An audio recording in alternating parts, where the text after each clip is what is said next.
Ow! Ow! What goes good with puppies? Kids. And what goes good with kids? Why, comic books, of course. Many kids out there in our audience have whiled away the hours reading about Flash Gordon and Batman. But as we find out in our next story, comic books are not for kids anymore.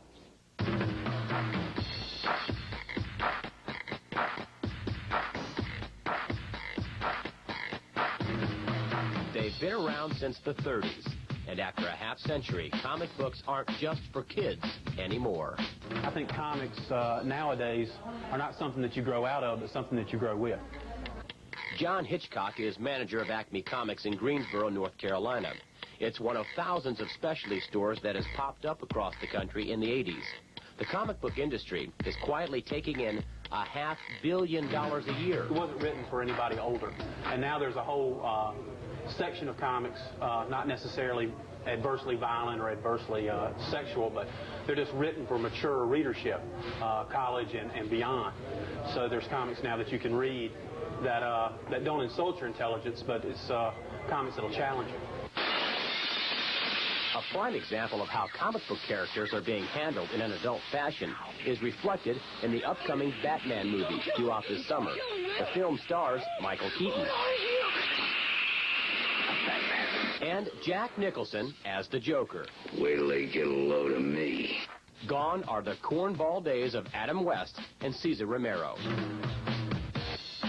Gone also is the teenage sidekick Robin, who was violently killed off last year. And if that's not enough, Batgirl was graphically shot in the spleen and replaced by a love interest that wants Batman to let himself go.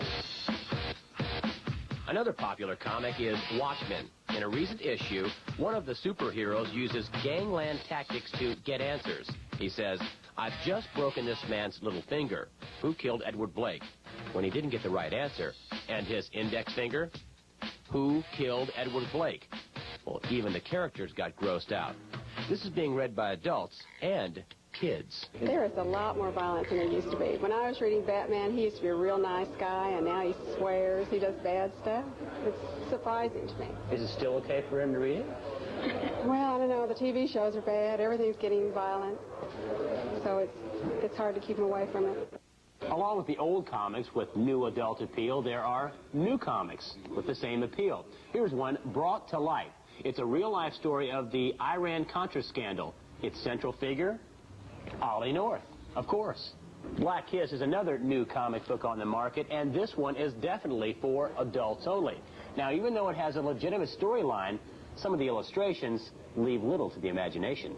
It's not Friday unless I can come up to the comic book store. I mean, it's just not a Friday. This is the peak of the week for me. A break from reality, you know.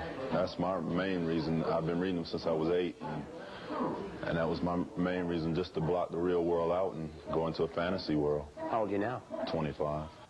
Comic books are changing, or maybe better put, evolving. World War II gung-ho Sergeant Fury is giving way to the realism of Nam, a comic about the heartbreak of the Vietnam War. It doesn't stop there. You can even read about the life and times of Pope John Paul and Mother Teresa, all in comic book form. Some even call comics art, but whatever you call it, it seems they're here to stay, for kids and adults. The 50s stereotype of a dummy rolling up a comic and sticking in his back pocket is dying rapidly, and people are just now beginning to wake up and realize it.